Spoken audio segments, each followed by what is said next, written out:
Ci vorrà un po' di tempo, oltre che un gran lavoro, per riportare alla normalità una città sconvolta tanto nella sua immagine quanto nella sua essenza, dai maleodoranti, oltre che ingombranti cumuli di spazzatura che negli ultimi giorni hanno fatto bella mostra di sé. L'emergenza rifiuti sembra infatti rientrata.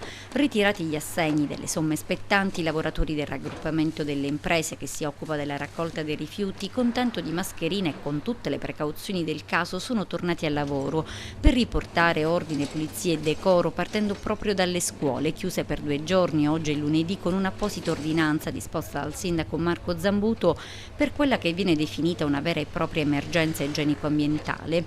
Appena 2 giorni fa una ventina di operai hanno ritirato l'assegno, anche se la maggior parte di loro ha rifiutato la somma, manifestando l'intenzione di proseguire la protesta fino a quando non avessero ricevuto tutti gli stipendi e le somme di cui sono creditori. Il soggetto attuatore per l'emergenza rifiuti ha proclamato lo stato di emergenza sanitaria e ha convocato per ieri a mezzogiorno una riunione a Palermo con sindacati, GES e imprese per un tentativo di conciliazione. Intanto il Dipartimento Rifiuti della Regione ha già pronti i decreti di commissariamento dei 19 comuni di GES. Lunedì saranno infatti notificati e così i commissari provvederanno loro stessi a pagare alla società d'ambito le somme dovute dagli enti locali.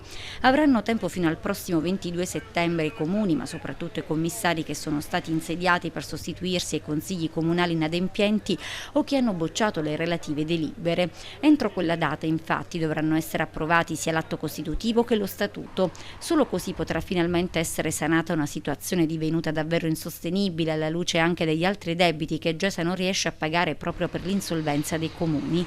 E mentre gli uffici della provincia regionale di Agrigento si sono subito attivati per predisporre le cose, i comuni tornano a chiedere a gran voce di riprendersi il servizio.